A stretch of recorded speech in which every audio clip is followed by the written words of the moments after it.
नमस्कार साथियों, दादरी तथा न्यूज़ चैनल में सभी दर्शकों का स्वागत है। जैसा कि आप मेरे पीछे देख रहे हैं, आज हम चरखी दादरी की अनाज मंडी में पहुंचे हैं। चुनाव का जो सीज़न कहें इसे या त्यौहार चला हुआ है। 19 तारीख से चुनाव प्रक्रिया शुरू हो चुकी है। 25 मई का चुनाव हरियाणा के अंदर होने वाला है। उसके मद्देनज़र आज हम जो अनाज मंडी के अंदर आड़ती हैं या मज़दूर है, किसान हैं जो आते हैं, उनकी प्रक्रिया लेंगे और उनसे जानेंगे कि आने वाली सरकार कैसी हो या जो सरकार मौजूदा थी पहले वो ठीक है, क्या प्रतिक्रिया।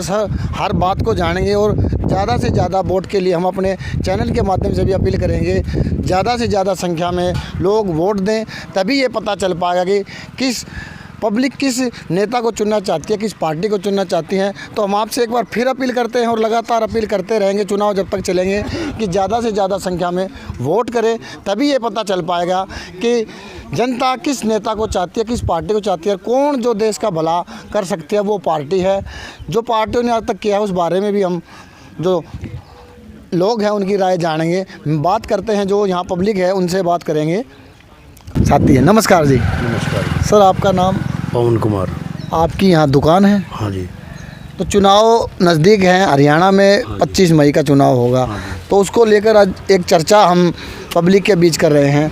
तो क्या प्रक्रिया है आपकी? चुनाव किस नेता को देना चाहिए, पार्टी कौन सी अच्छी रहेगी या क्या रुझान रहने वाले हैं? ये तो अभी जो मतलब क्या है कि इलेक्शन जो नज़दीक आएगा, और अपने इलाके में तो अभी फार्म भी नहीं भरे गए हैं जी। फार्म भरने के बाद कैंडिडेट आया ही नहीं अभी तक जी। कैंडिडेट आएगा तब वो देखेंगे कौन सा कैंडिडेट किस किस्म का आता है, कैसा उसका रवैया है, कैसा लोगों के प्रति उसका रुझान है। तो पब्लिक क्या चाहती है, कैसा हमारा नेता हो, जो सरकार बने वो कैसी बनेगा देश के लिए? सरकार ऐसी बने कि मतलब सब जनता की तो भलाई करे जी। और लोगों को सुख सुविधा मिले जी। अभी जो 2 योजना से सरकार रही है बीजेपी की, उसके बारे में आपकी क्या प्रतिक्रिया? उसमें जितना भी गदर होना था वो हो लिया। और आगे अगर ये सरकार आ गई ना तो ये व्यापारी तबके को तो बिल्कुल ही ख़त्म कर देगा जी। तो बदलाव चाहते हैं आप?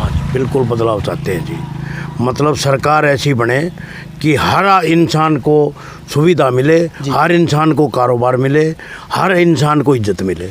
एक बात और पूछना चाहूँगा, यहाँ के जो पिछली बार के एमएलए, पिछली योजनाओं में जो एमएलए रहे हैं सतपाल सांगवान जी, उन्होंने भी कल बीजेपी ज्वाइन करी है और इस इलाके में बताया जाता कि काफ़ी ज़्यादा उनकी पिछली योजनाओं से पकड़ है, कई कार्य भी उन्होंने अपने कार्यकाल में करवाए हैं। तो कितना प्रभाव छोड़ पाएंगे सतपाल? वो तो अभी सतपाल जी आएंगे इलेक्शन में जी, तो मतलब देखेंगे।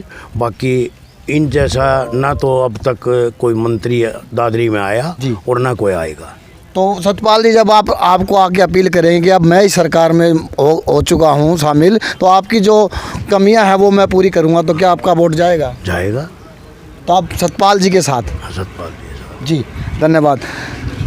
तो व्यापारी भाई है, उनका कहना कि हम जो सतपाल सांगवान जी ने बीजेपी ज्वाइन करी है तो कहीं ना कहीं उनमें ये आस जता रहे हैं, अगर वो आए हैं तो कहीं ना कहीं हमारा कार्य होगा। अन्यथा इनका कहना, अगर बीजेपी सरकार ने जो कार्य 2 योजना में कार्यकाल में कार्य किया है वो बहुत ही निंदनीय है, ऐसा इनका कहना। लेकिन सतपाल के कहीं ना कहीं समर्थक दिखाई दे रहे हैं। और लोगों से बात करेंगे। जी नमस्कार। नमस्कार भाई सर, आपका नाम? दीपक। आपकी दुकान है या? हाँ, शॉपकीपर भैया। तो चुनाव नज़दीक है, हरियाणा के चुनाव भी मई में होंगे, 25 तारीख का वोट पड़ेगा जी। तो कैसी सरकार चाह रही? सरकार पारदर्शी और ईमानदारी से जो काम कर रही है जी, तो वैसे ही चाहते हैं भाई हमारी उम्मीदों पे खरा उतरे जी।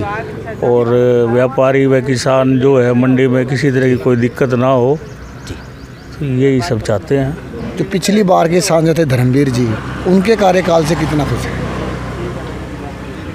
धर्मवीर जी से ठीक है जी, उनके कार्यकाल में ना तो कोई ऐसा भ्रष्टाचार हुआ, ना ही कोई लूटपाट चोरी डकैती किसी व्यापारी को कोई जान माल का नुकसान। कोई आपके हल्के में उनके द्वारा करवाए गए विकास कार्य? विकास कार्य तो भाई साहब एक रूटीन में चलते आ रहे हैं। जैसे हमारे यहाँ दिल्ली के लिए ट्रेन चलवाई है, और ट्रेन चलवाई में धर्मवीर जी का काफ़ी अहम योग रहा है। इससे लोगों को बड़ी भारी जो है सुविधा ही मिली है। जी, आम जन के लिए कोई कार्य जैसे करा हो, मजदूर तबके के लिए या आपके जो लोकल रोड हैं उनके लिए, या कोई ऐसी कोई बात? बस इतना ही मेरा है। एक भाई हमारे साथ जुड़े हैं, अनाज मंडी से ही दुकानदार हैं। जी भाई, क्या नाम है? मेरा केशव नाम है। केशव भाई, चुनाव होने वाले हैं हरियाणा में, मई में चुनाव होंगे, 25 तारीख की डेट रखी गई है, तो कैसी सरकार आप चाहोगे? मैं आम आदमी पार्टी चाहूँगा। जी, आम आदमी पार्टी चाहोगे। आम आदमी पार्टी क्यों चाहोगे? आम आदमी पार्टी ईमानदार है जी। शिक्षा का विकास कर रही है। अभी तो उनके जो मुख्यमंत्री हैं वही दिल्ली के मुख्यमंत्री उनके बाद जेल में है, उनके ऊपर तो आरोप है कि दारू घोटाले में उनका नाम आया है। ऐसा वैसा कुछ नहीं है, वो ईमानदार नेता है, वो सेवा के लिए लगे हुए, देश की सेवा के लिए। तो आम आदमी पार्टी को एक टिकट मिली है। आम आदमी पार्टी की दिल्ली में तो पक्का है टिकट। नहीं, दिल्ली में है, हरियाणा की जो 10 सीटें हैं हरियाणा उनमें से में सुशील गुप्ता जी को मिली। हरियाणा में कम से कम 10 सीट आ सकती है आम गठबंधन आदमी की? पार्टी की, गठबंधन की। ऐसा है, जो आम आदमी पार्टी का कैंडिडेट है उसको तो एक सुशील गुप्ता को मिली है, उसके अलावा जो 9 हैं वो गठबंधन के हैं, कांग्रेस पार्टी के हैं। इस तरह से तो गठबंधन के साथ 10 सीटें आ जाएंगी। आएगी। जी जी, धन्यवाद। तो भाई का कहना है कि आम आदमी पार्टी में विश्वास रखते हैं और आम आदमी पार्टी ईमानदार पार्टी है और आने वाले समय में आम आदमी पार्टी का ही राज आना चाहिए। तो अनाज मंडी में घूमते घूमते हम पहुंचे हैं मज़दूर तबके के पास, जो यहाँ पर मज़दूरी करके अपना घर बसर कर रहे हैं। लेकिन हमारे देश की यही सुंदरता है कि वोट देने का अधिकार एक एक आदमी को है, एक एक आदमी ही सरकार चुनता है, देश का नेता चुनता है, जिससे कि हमारा देश का जो पूरा सिस्टम है वो चलता है। किस प्रकार का देश में होना चाहिए वो देखने का काम नेता करते हैं, लेकिन उससे पहले ये पब्लिक है, यही वो नेता चुनती है, वो पार्टी चुनती है जो देश को चलाती है। तो इनसे बात करेंगे कि इनके हिसाब से कैसा नेता होना चाहिए, कौन सी पार्टी होनी चाहिए। जी भाई जी, आपका नाम? समर कुमार। कहाँ से आप? बिहार से। बिहार से? हाँ। समर कुमार बिहार से हमारे साथ जुड़ चुके हैं, यहाँ पर अनाज मंडी में ये मजदूरी का काम करते हैं। तो समर भाई, कैसी सरकार आप चाहते हो? जो अच्छा काम करेगी वैसे तो सरकार चाहेंगे ना। कैसा अच्छा काम आप चाहोगे? कैसा, बिहार से हम लोग इतना दूर आना पड़ता है। यदि बिहार में कोई अनाज मंडी हो जाएगा या और कोई फैक्ट्री या और कोई रोजगार हो जाएगा तो हम लोग इतनी दूर से यहाँ इतने परिवार को छोड़ के नहीं आएंगे ना। यहाँ पे कोई जोखिम हो जाए या और कुछ हो जाए तो अपने राज्य में जो व्यवस्था रहेगा उसके अनुसार हम वैसा सरकार चाहते हैं।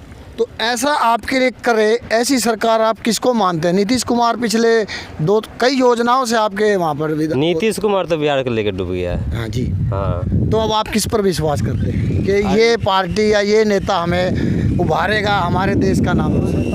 अभी तो युवा नेता चाहिए, जैसे चिराग पासवान हो गया, और कोई नया आ जाए तो जो अच्छा काम करे। लालू का लड़का है जो डिप्टी सीएम रहा है, तो उसके बारे में क्या? वो तो खुद अपना पढ़ा लिखा नहीं है तो क्या करेगा। अभी उसने तो काफ़ी नौकरियां दी थी डिप्टी सीएम रहते हुए। डिप्टी सीएम रहते हुए नौकरियां दी थी ना, तो जो पहले का था निकल वही ये भर क्या है ना, उससे आगे कुछ नहीं किया। एक बात बताइए जी, जो पढ़ा लिखा है बिहार में जी उसको सिर्फ नौकरी भर्ती दे रहा है जी। हाँ, जो बेरोजगार है बिन पढ़ा लिखा हुआ है उसके लिए भी तो कुछ होना चाहिए ना। तो चिराग पासवान के बारे में आप बोल रहे हैं, तो चिराग पासवान तो ये बीजेपी पार्टी के साथ है, तो बीजेपी पार्टी की सरकार तो पहले भी है। कहाँ, बिहार में तो बीजेपी पार्टी की सरकार नहीं। बीजेपी पार्टी है, नीतीश कुमार भी बीजेपी पार्टी के साथ ही थे। हाँ। उससे हटके उन्होंने गठबंधन के साथ नाता जोड़ा, बीजेपी से छूट गए, लेकिन अब फिर वापस बीजेपी में चले गए हैं। तो पासवान भी वहीं जाएंगे, तो तो आप नीतीश के साथ ही रहते। एक बात बताइए जी, आपके पास एक घर है जी, ठीक, तो आपके पास जो घर है उसी में आप रहना पसंद करें ना। आप जो एक यहाँ दादरी में रह लिए, एक अपने गांव में रह लिए, फिर दादरी में रह लिए, तो कोई जो आप पे विश्वास करता है वो कैसे करेगा आप पे? आप अभी बीजेपी में सपोर्ट लेके खड़ा हो गए, कोई आपको बीजेपी वो जिता देगा, फिर आप वहाँ से पलट के दूसरी पार्टी में चले जाइएगा। तो फिर बीजेपी जो मूलभूत सुविधाएं हैं, जो सरकार जो नेता आपको दे, आप उसे चुनें। हाँ, आपका कहना ये है? हाँ, यही है। तो हम लोग तो चाहते हैं बीजेपी आए बिहार में, क्योंकि जिस राज्य में बीजेपी रही है वहाँ का स्थिति तो आप देख ही रहे हैं। क्या हरियाणा में तो बेरोजगारी, हरियाणा बीजेपी है। हाँ चुकी है। एक बात बताइए, हम लोग बिहार से आए हैं, यदि यहाँ पे बेरोजगारी होती तो यहाँ पे हम लोग कमाते क्या? तो मजदूरी है, कुछ ये नौकरी थोड़ी है, मजदूरी तो आप वहाँ भी कर आज सकते एक बात बताइए, यदि नौकरी मिलती है जी। ठीक, तो सिर्फ पढ़े लिखे वालों के लिए, और जो बिन अनपढ़ है, जो मूर्ख है, वो कहाँ जाए फिर? उनको लिए भी सोचेगा ना सरकार, वो फिर कहाँ जाए? उसको लिए भी फैक्ट्री बनवाई है। जिसका स्थिति पढ़ने का नहीं है, वो उस दर से भी नीचे है, तो फिर आखिर जाएगा कहाँ? तो उसके लिए फैक्ट्रियाँ खुलवाई जाएं। हाँ। तो ऐसा हरियाणा में नहीं है। ऐसा हरियाणा में नहीं है ना। कहाँ है बताओ, आप कौन सी फैक्ट्री लग रही है? आप तो यहाँ पर ये सरसों की मजदूरी कर रहे हो। हाँ। ऐसा हो कि आपको भी एक सम्मानजनक जीवन जीने का मौका मिले, अच्छी नौकरी मिले, आप भी समय से घर जाके अपने बच्चों को संभालें, चाहे आप यूपी बिहार में रहें या हरियाणा में रहें, कहीं भी रहें देश में, लेकिन एक अच्छा जीवन आपको मिले। आप सुबह से शाम तक लगे रहते हैं, आपको ये नहीं पता टाइम क्या है क्या नहीं वही है। तो बात है। अच्छा एक बात बताइए, हरियाणा में बेरोजगारी है पूरा, ठीक, हरियाणा का कोई आदमी बिहार जाता है काम करने? नहीं जाता। नहीं जाता। अभी वो विदेश में पहुंच गए हैं। तो फिर विदेश में पहुंच गए, लेकिन बिहार नहीं जा। मजदूरी करने के लिए भारत देश के नागरिक विदेश में गए हैं, क्यों गए? जहाँ पर युद्ध छिड़ा हुआ है। हाँ, ये हमारे देश की कमी है। हाँ, ये हमारे जाना देश की चाहिए। कमी है, नहीं जाना चाहिए जी। लेकिन हम लोग बिहार से हरियाणा तो आए फिर ये कमाने। कमी जो है वो तो बीजेपी की तरफ से है, क्योंकि 2 योजनाओं से तो बीजेपी है। तो नहीं, तो मुझे तो बिहार में देखिए, बिहार में जिस पार्टी की सरकार थी, ठीक, उन लोगों को हमने देख लिया है, ठीक। अभी बीजेपी की सरकार बिहार में नहीं आई है, तो उनको भी तो देखना चाहिए ना। जी बिल्कुल बिल्कुल। तो इसीलिए हम लोग बीजेपी को लाना चाहते हैं बिहार में। जी, तो भाई का कहना है कि जो पहले नेता रहे, सरकार रही, उन्होंने हमारा कुछ भला नहीं करा। हम बीजेपी में अब की बार विश्वास करेंगे और बीजेपी को लाएंगे। वो देखते हैं कि हमारे लिए जो उच्च जीवन जीने का जो सिलसिला है वो कर पाती है, या फिर और सरकारों की तरह वैसी ही रहती है। हाँ। जी, तो और भाई है, उनसे ही बात करेंगे। जी भाई, मेरा नाम रजनीकांत हुआ जी, कहाँ से? बिहार से हूँ। तो रजनीकांत भाई, कैसी सरकार आप चाहोगे जो पूरे देश का और आप जैसे जो गरीब मजदूर तबका है उनका भला कर सके? हम लोग बीजेपी चाहते हैं जी। हम लोग चिराग पासवान को सपोर्ट करते हैं। चिराग पासवान बड़ी अच्छा नेता है, पढ़े लिखे हैं जी, युवा नेता है। ठीक है, इतने बोलेंगे जी। तो भाई चिराग पासवान में विश्वास करते हैं, उनके लोकल नेता हैं और वो बीजेपी के साथ गठबंधन में, इसलिए ये बीजेपी को ही सपोर्ट कर रहे हैं। अनाज मंडी के बाद हम वार्ड नंबर 12 में पहुंचे हैं। एक महिला है, उनसे बात करेंगे कि चुनाव को लेकर उनकी क्या प्रतिक्रिया है। जी नमस्कार, आपका नाम? गोरा देवी।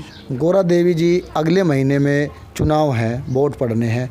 मोदी सरकार, बीजेपी सरकार सत्ता में थी, अब कोई सरकार नहीं है, चुनाव आयोग की देख रेख में देश चल रहा है। वोट देने के बाद नई सरकार बनेगी, तो आप कैसी सरकार चाहते हो? भाई मारे ओर तो कि कोई सी सरकार बढ़ जाए तो उससे गला है। नहीं, आपके मुद्दे जो आपका काम कराएं, या आपने पहली सरकार में कुछ काम हुआ नहीं हुआ? काम तो देखी सही बताओ, हमारे पीछे तो आप पे राशन बन के आए हैं जी, वो तो ऑनलाइन सिस्टम है। हाँ, उधर देख के बोलो। किससे किसी पारस को नहीं, आप पे बन के आए हमारे जी। हाँ, तो आपके क्या मुद्दे रहेंगे कि जो आप वोट दो तो हमारा ये काम हो? भाई काम तो भाई देखो भाई, काम तो कौन करवावा कौन नहीं। नहीं, आपके मुद्दे जो भी कोई नौकरी का है, रोजगार का है, या आपके वार्ड में, शहर में ये सुविधाएं हों, उनको लेकर आप वोट करेंगे, या किस बात को लेकर वोट करेंगे, या फिर मंदिर मस्जिद को लेकर वोट करेंगे? राम मंदिर बना है, बीजेपी को वोट देंगे, या फिर कार्य को समाज में जो आम आदमी के लिए ज़रूरत के कार्य हैं वो हों? किन कामों को लेकर आप मतलब बीजेपी को वोट देंगे? क्या काम आपको अच्छे लगे? काम हमारा राशन कार्ड बन के आ पीछे था, सिलेंडर तो हमने हमारे पीछा का ले रखा है जी, का देता है जी। सिलेंडर तो कौन मिला है, और सुन छोरी का राशन कौन बना है मेरी का, देखो। तो ये मुद्दे होंगे ना आपके, ये जो काम करेंगे उसी को आप वोट दोगे? हाँ, तो काम जो करवाओगा उससे न देवांगे, जी। जो काम करवाओगा ना उससे का वोट है। बिल्कुल बिल्कुल। हाँ। तो यही अपील है गोरा देवी की कि जो सरकार सत्ता में आए वो आम आदमी का काम करे, ताकि हम उनको अपना वोट देने के बाद एक ठगा हुआ महसूस ना करें। ये गोरा देवी का कहना है। और एक यो देखा ना, जी। यो पुड़िया फुटिया पड़ा गौरा देवी हैं जो अपने वार्ड में जो विकास के बारे में बता रही हैं, देख सकते हैं। ये देखिए नाली भरी रहती है, सीवर का जो ढक्कन है आधा है। देख ले जी, यो देख, अरे यार ट्यूबलाइट, सबकी ट्यूबलाइट जला है, मेरी कौन जला? अरे यार ट्यूब, या देख।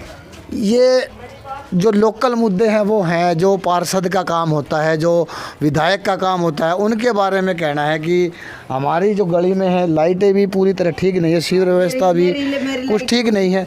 तो इस बारे में आप कहाँ पार्षद के पास या फिर जो काम करवाओगा ना उसे का वोट है? नहीं, जो आपने ये समस्या बताई है इनको लेकर आप कहीं गए हैं क्या?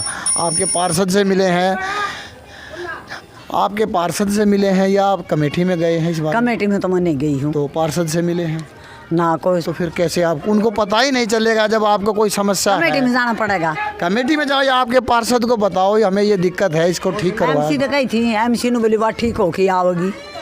जी, कई दिन हो गए। कब बोल रहा था? नु बोले यार नु पक्का बेरा भी नहीं, कद होगी कद नहीं, ठीक है। तो या कितने दिन पहले बोल रहा था?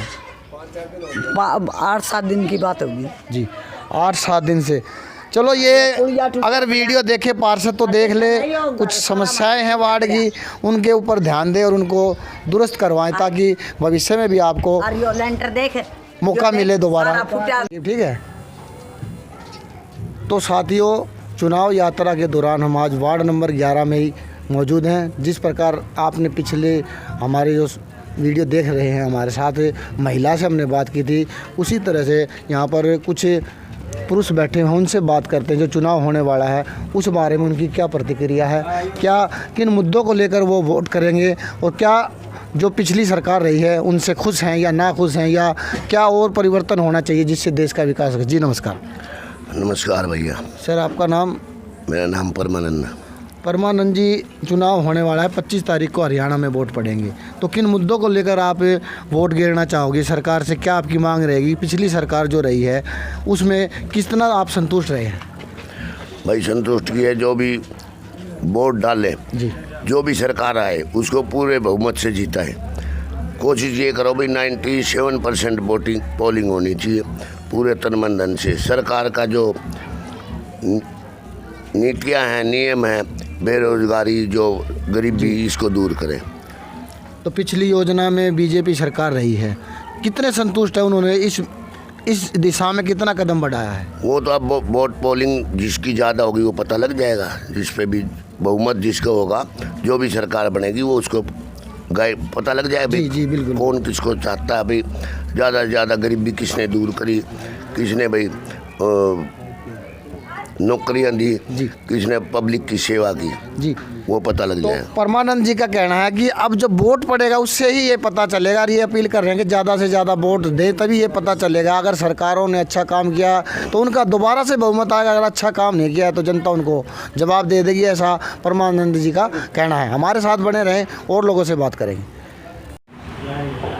तो साथियों, चुनाव की प्रक्रिया के दौरान हम हीरा चौक चरखी दादरी में पहुंचे हैं। वहां पर कुछ भाई बैठे हैं, उनसे बात करेंगे कि किन मुद्दों को लेकर वो अपना वोट देने वाले हैं। जी नमस्कार। नमस्कार जी। सर, आपका नाम?